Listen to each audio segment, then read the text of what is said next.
Good morning. Good morning.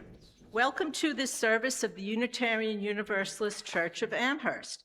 We are so glad you have chosen to spend this time with us. We know you have many options and obligations on a Sunday, and we are grateful to have you here. My name is Lori Kaznicki. I am a member of the Connections team, Green team, assorted other things, and former board member. Our minister, Reverend Michelle Buchheit, is presently on sabbatical until late August. Our speaker today is John Snodgrass. John teaches religious courses at Canisius University. He is the author of numerous books, and his podcast, Animal Magic, can be found on various streaming platforms. He lives with his wife and 4 children in Buffalo. And now our speaker, John Snodgrass, will offer some opening words. Well, good morning. Good morning. Good. Wow, it's nice to see you all today. And it's nice to see so many of you for the first time. There's so many people here that I don't recognize. So good morning. I'm Snodgrass. Let me see. So let me start with a little story. Mandy walked into the antique shop, but as she opened the door, she saw a large sign that said, "Beware of dog." And having always been kind of afraid of dogs, she opened the door very cautiously, stepped inside, looked around, didn't hear any barking, and then down by her feet, she saw this old hound that was just lying there, snoozing, asleep.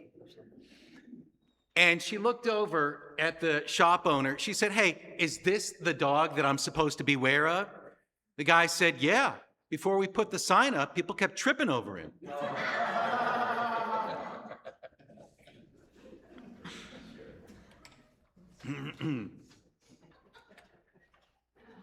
Welcome to this place which we make holy by our presence. These doors are open to all. Bring your brokenness and bring your power. Bring your early morning aches and your fatigue and your energy, for here you need not hide nor pretend, nor be anything other than who you are and who you are called to be. Come into this place where the ordinary is sanctified, where the human is celebrated, where compassion is strength. Welcome to this place. Together, we make it a holy place.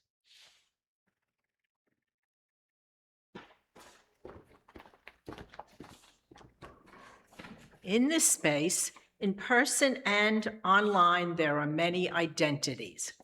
Not everyone experiences the world the same way or necessarily believes the same things. What matters is that we keep love at the center of who we are and what we value. Whoever you are, wherever you come from, whomever you love, you are all welcome here. Let's gather ourselves together as we open our hearts with a morning song. Please open your hymnals to number 188, Come, Come, Whoever You Are. Stand or sit, your choice. Come,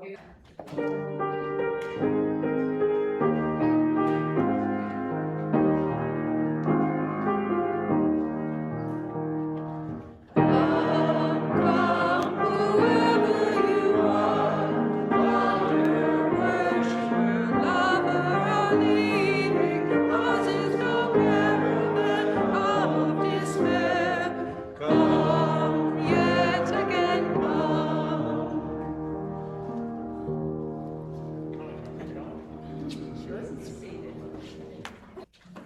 Words for our call to worship are from Attica, Utah, as part of a Zion response to the writings of Adrienne Marie Brown.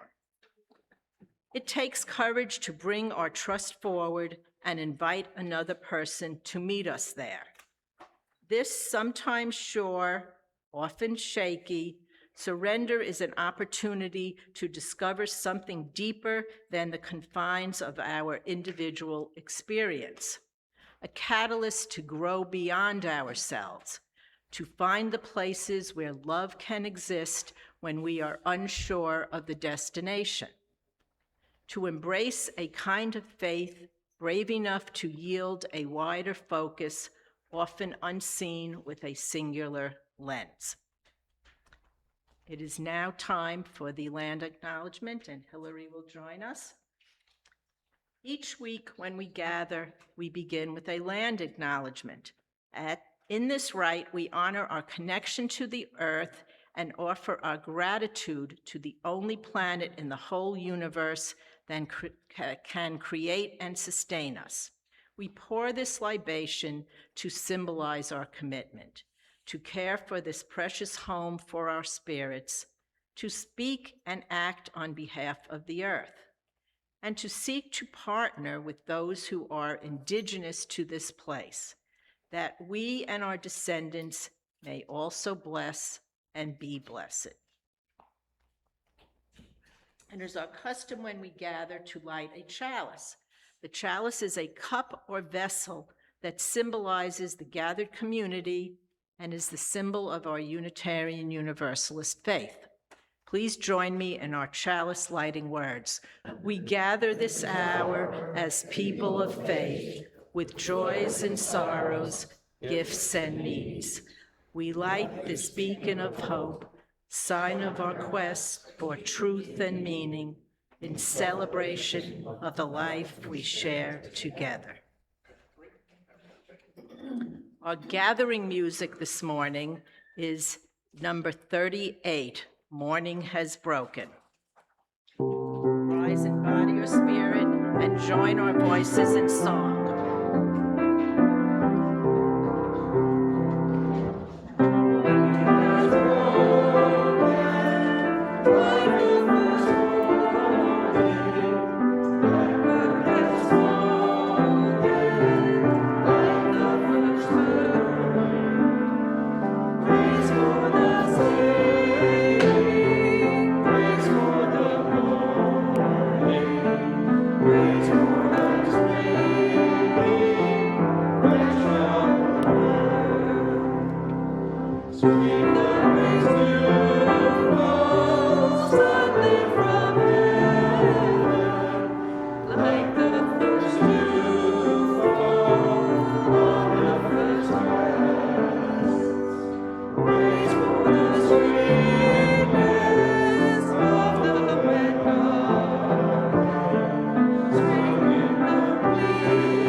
Seated yourself, okay? It is our custom to make time in the service to acknowledge the joys, concerns, sorrows, and other realities that we bring with us,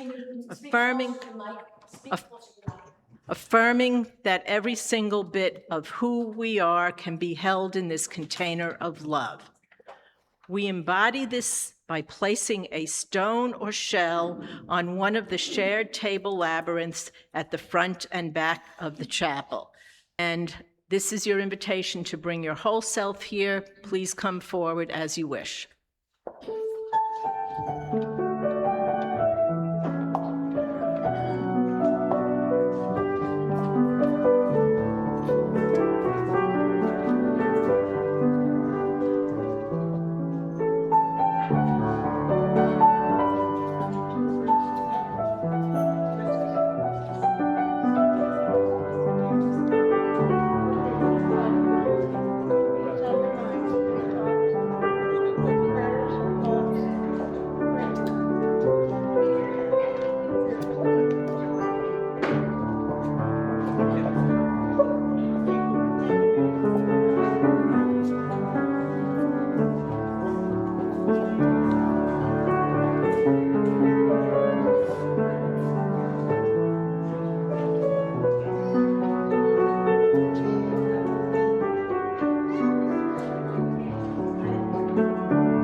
It's now time for the children to come forward. What time is that, children? Wonderbox time.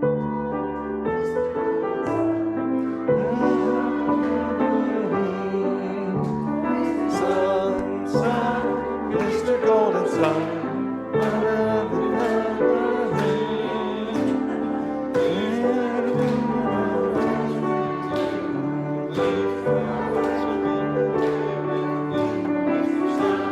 Sun, Mr. Golden Sun.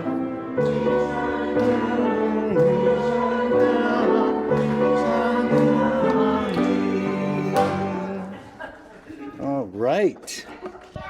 So, what do we have in the Wonder Box? I've managed to knock off my microphone. All right. The Wonder Box today. First, we're going to use our ears. Let's see if we can figure out what's in there. Ready? Listen very closely. Listen.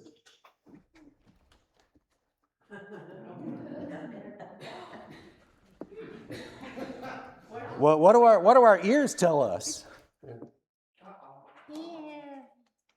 I don't know. Okay. All right. Now we're going to use our eyes. Ready? What do you see? What's in the Wonder Box? Nothing. Oh, man. Okay. But actually, there is something in this Wonder Box today. It is a smell. There is a smell in this Wonder Box. What do you think? What do you think is in there? What does it smell like? Oh, what? That smells better than that to me. Well, today we are going to be talking about noses and smells and how a lot of the time, we think about things the way that we see them with our eyes. I smell you. Oh, go for it. What are you smelling there? Okay, so let's think about this. Here, maybe you can help me with this. What does a birthday smell like? What does a birthday smell like? What? Well, I mean, yes, I guess at some point in a birthday. But what's a happy thing that a birthday might smell like? Like cake? A birthday can smell like cake? What do you think Halloween might smell like? What does Halloween smell like? Like candy. That's right. What does summer usually smell like? Milkshake. Like milkshakes. That's right. And I hope that some of this summer will smell like milkshakes. So, today we are thinking about smells and our noses. And so, yes, it is time for your special class, and I hope that your summer will smell like milkshakes.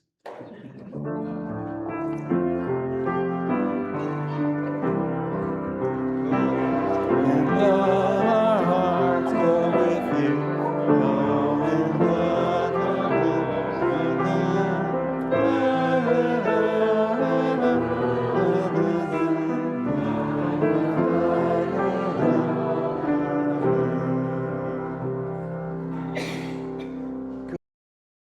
557 in the hymnal. I will be reading the bold, and John will be leading you in the italicized. A common destiny. All living substance, all substance of energy, being, and purpose are united and share the same destiny. All people, those we love and those we know not of, are united and share the same destiny. Birth to death, we share this unity with the sun, earth, Our brothers and sisters, strangers. flowers of the field, snowflakes, volcanoes, and moonbeams. Birth, life, death, unknown, known, unknown. Our destiny from unknown to unknown. May we have the faith to accept this mystery and build upon its everlasting truth. Well, I'm going to be talking in today's sermon about my dog. And it occurs to me that not all of us are dog people. And some of us don't understand at all why somebody would want to have this animal in their house. So I thought maybe I could kind of share this with you. We're going to do a little guided meditation about what dog lovers like about their dogs. I'm going to do this using this piano and my voice. And, it's a simple tune. So please feel free to join in, whether you like dogs or not.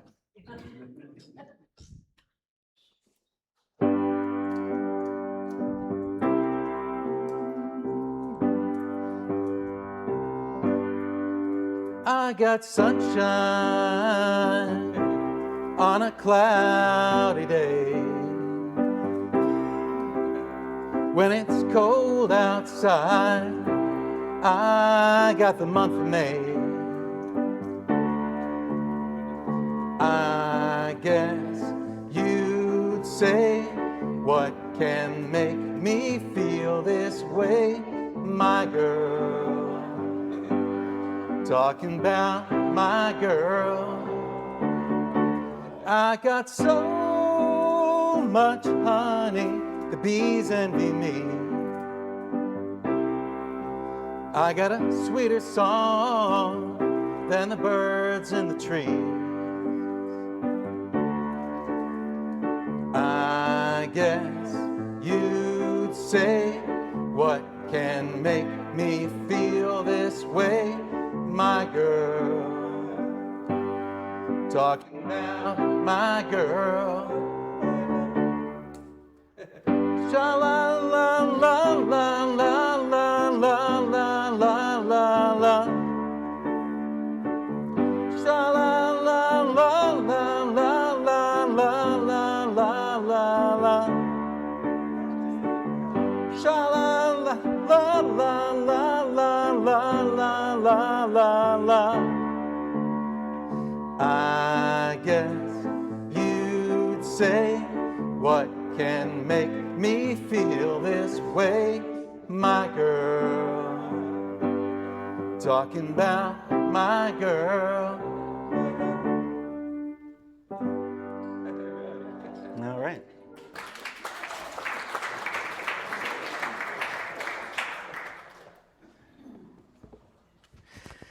My son Malcolm asks me, he says, Dad, how do you have this ability to make every single song sound exactly the same? Well, thank you for joining me for that. We are in the dog days of summer, the hot, lazy time when you come in from the heat, you see the dog splayed out on the couch, tongue hanging out, and you think, I must be crazy. I should have been doing that all day. The expression dog days comes from an ancient Greek idea that the rising of the so-called dog star makes canines go mad. Our dog Daisy does look a little crazy at this time of year. Not dangerous. Actually, she just looks really, really happy. She's got that dog grin from ear to ear. It's kind of like... And of the two breeds that she's made of, it seems she got the head of the smaller dog and the tongue of the larger one. So her tongue just kind of lolls out the side of her mouth while she sits there looking loopy on the couch. I know it's not really a smile. She wears a fur coat all year round, and huffing out little vapor clouds is the only way that she can cool down. But I like to think that she's happy too, because everything smells stronger in summer. And everyone has this glowing aura of fragrance around them. As a human, I'm primarily led by my eyes, directing, selecting, consuming. When I watch something, I am ingesting it through my eyes. But Daisy's primary sensory input is her nose, which is far more powerful than mine. And now it's hard to explore this without getting a little bit trippy, but in my world of vision, an object is finite in space and time. I see a rotisserie chicken on a grocery store rack. It is there. It cannot be anywhere else. It has spatial and temporal boundaries. It can only exist in one place at a time. But in the world of scent, the rotisserie chicken does not have solid boundaries. The smell of it radiates out. So it's a solid thing in the middle of this cloudy mist of itself. And it can exist simultaneously in multiple places. It's on the rack, then I put it in my cart, but its scent still lingers on the rack. Its journey from the shopping cart to the conveyor belt to my van to my table is not just the movement of one single solid object. It's kind of a particle parade that leaves this floating vapor trail of confetti everywhere it goes. The scent of it lingers. Chicken bits that I would need a microscope in order to see float in the air. And when the chicken has been thoroughly eaten and the plates have been cleaned, it still exists for as long as the particles hover in the room. So for a dog, the whole concept of matter, space, and time is different because they read through their snouts. Daisy and I are different. That's part of what makes us a good team. Also, she needs me to turn the doorknob. She thinks I don't notice that the doorknob is surrounded by claw marks from her many experiments with learning how to open a door, because she thinks that I can only see in shades of gray and red. But I can open the door. That's what she keeps me around for. I can open things that contain food, like our house, and the oven, and the tin can. I can open the world outside of our house, where people toss chicken wing bones to the curb. So she and I walk together. She can smell the discarded bones, and I use my powerful eyes to see them from a distance. And then I use my hands on the leash to keep her from getting hold of one. I've got the eyes and the hands. She's got the nose. Of all land creatures, the human being has a singularly dull sense of smell. How did this happen? I personally suspect that it happened gradually when the big cats came. By the time you can smell a leopard coming, it's too late. It's better to stand upright and see the tall grass rustling a mile away on the savannah. Or better yet, wade into some shallow water.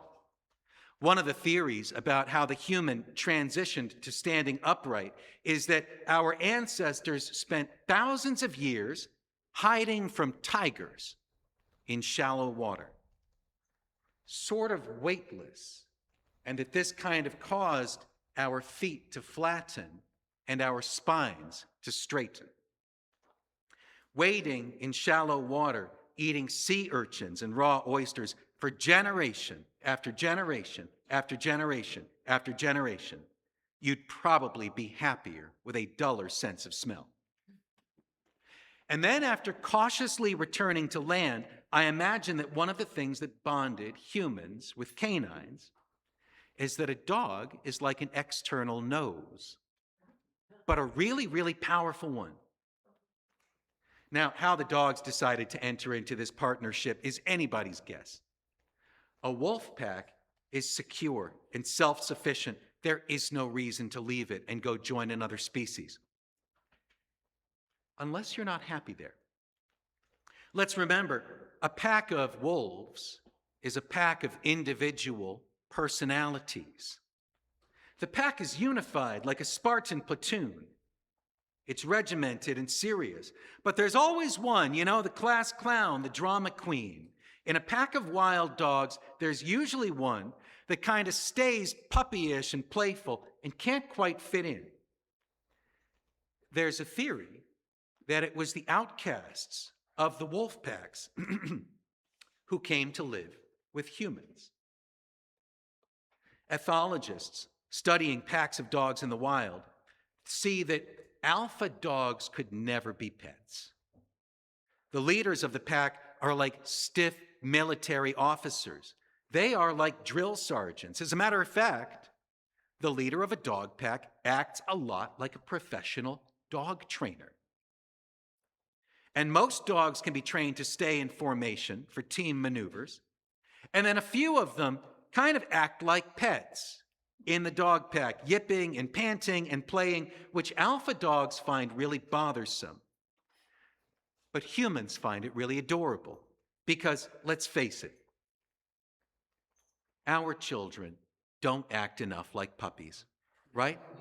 Like you come home broken and tired at the end of the long day and your kids barely look up from the couch to say, "So, when's dinner?" But the dog is like leaping and yapping and so excited to see you. It's like, hey, I've been waiting all day for this. So those dogs, like the yippiest dogs in the wolf pack, those are the ones that they say got together with human beings. And even before we started training seeing eye dogs to assist visually impaired humans, they functioned as smelling nose dogs because we're all nasally impaired. We don't even really think about it, the way that our dim sense of smell has shaped human history. If humans could smell the world as clearly as dogs can, there would be no cities, no factories, no combustion engines. All of that would just be too stinky for us. But we can live with it because our sense of smell is actually pretty dull. Medieval Europe smelled so bad that merchants and explorers had to be sent halfway around the world looking for perfumes and spices. Remember, Christopher Columbus did not sail looking for gold. He was looking for Asian herbs and incense to make Spain smell better. And when the natives of the Americas first encountered Europeans, their first impression was not the godlike glint of steel on the armor. It was the infernal stink of sailors who had been too long at sea. You know that the indigenous Americans used to put flowers over their noses when they had to talk to the Europeans because the Europeans smelled so terrible. If it wasn't for Europeans wanting pleasant scents to sniff, the Americas would still be undiscovered, which would be good news for the indigenous populations, but bad news for people like me, whose parents come from different continents. My mom, who was born in Hungary, came to America and smelled this guy from an entirely different part of the world, and something primal in her brain said, "That's the guy I should have children with." Well, that's a whole other mystery. For now, let's stay focused on dogs. In her book, A Natural History of the Senses, Diane Ackerman writes that a human nose has 5 million olfactory cells for determining and reading nose signals. 5 million. And a sheepdog has 220 million. That is a sense of smell that is so much more sophisticated. And Diane Ackerman writes that to a sheepdog, she says, we are like sleepwalkers. Like sleepwalkers. We drift, unaware, through this ever-bursting, ever-blossoming, ever-changing kaleidoscope of scent. vaguely aware of broad outlines, but missing all of these tones and details. I think that I'm smarter than my dog because I can write a sentence.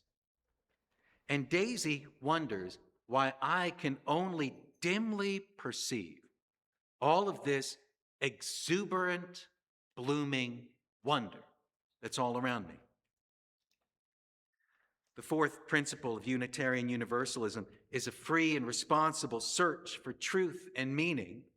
And I love searching for meaning in books. I even like the smell of books. I've really enjoyed the scent chapter in Diane Ackerman's book, What She's Found Through Her Research and Travels. And I've lately been reading Friedrich Nietzsche, and I think there was a lot of truth and meaning inside of his head. Also, a lot of problems. I wonder what it means to be human. And I check in with a lot of poets and philosophers and pioneers, prognosticators, etc. And then I wonder if Nietzsche had like a German shepherd or like a Weimaraner next to him, watching him write, thinking, hey man, get a life. Don't just wallow in thought. Get out there and really wallow. Go find something stinky and roll in it. What doesn't kill you makes you smell stronger. Actually, what does kill you makes you smell stronger too. As a religious studies teacher, I get to look at a lot of different religions, and they're so different from each other. But there's a commonality that runs through a lot of ancient religions: Babylonian, Indian, Israelite, Japanese, Greek, and others. The gods need to be fed.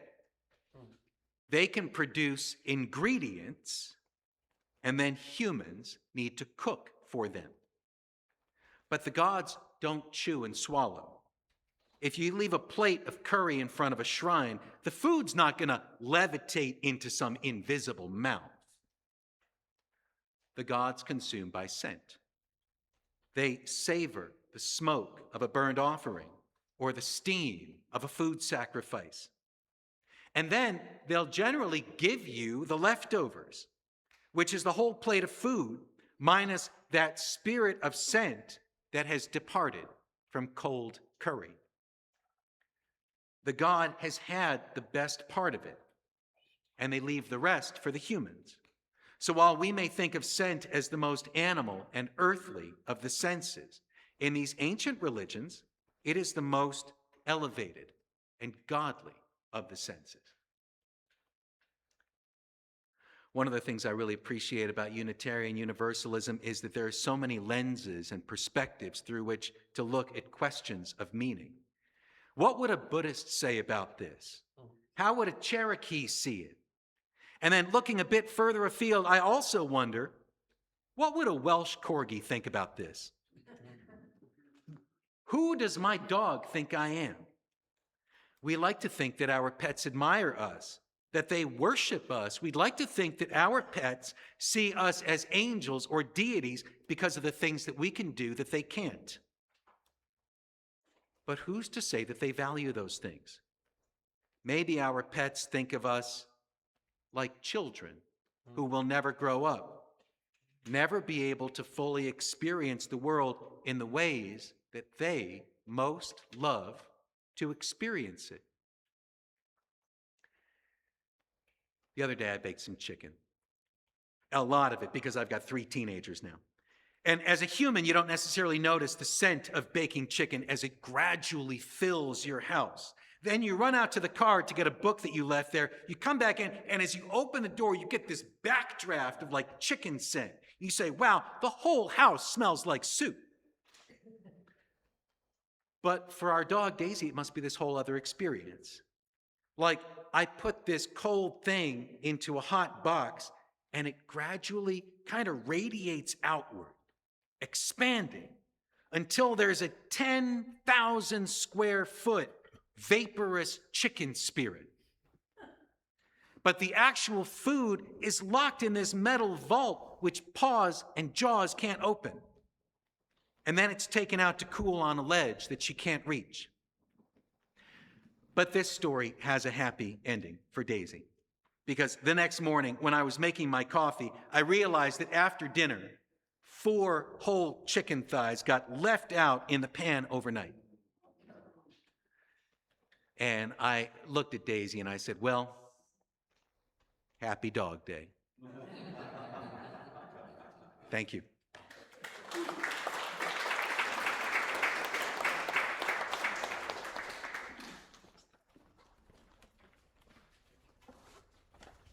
Our song in response is found in the gray hymnal, number 6, As Long as I Have Breath. Please rise in body or spirit as we sing together.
Please be seated.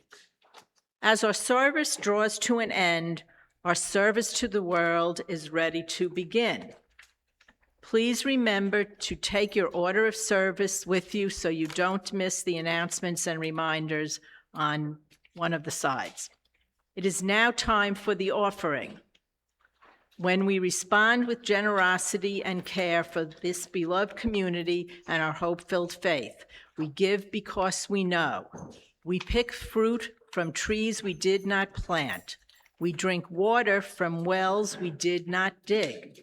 This is as it should be, so long as we dig and plant for those who come after us. The offer will now be gratefully received.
We began our service with the lighting of our chalice, and now we must extinguish the chalice, not to quench the flame, but to return it to individual hearts, strengthened by this time we spent together, so that we can share our light in the world. Please rise in body or spirit and join your voices with mine as we extinguish this chalice and sing our blessing.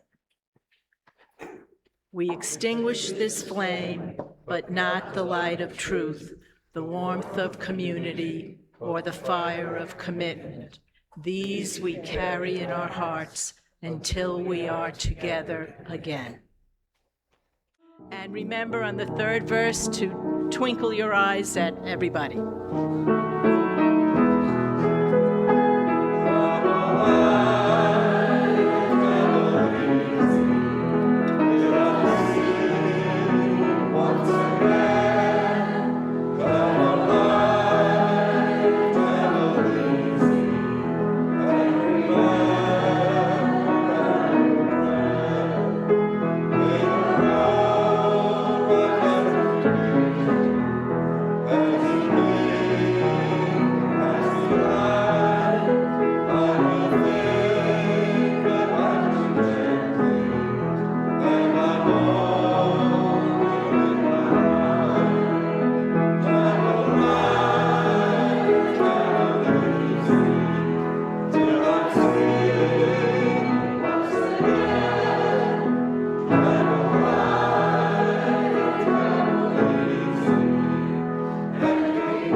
Together we have sanctified this space. If you have found strength and comfort here, share some out there. Remember that you are blessed and you are a blessing and you are not alone.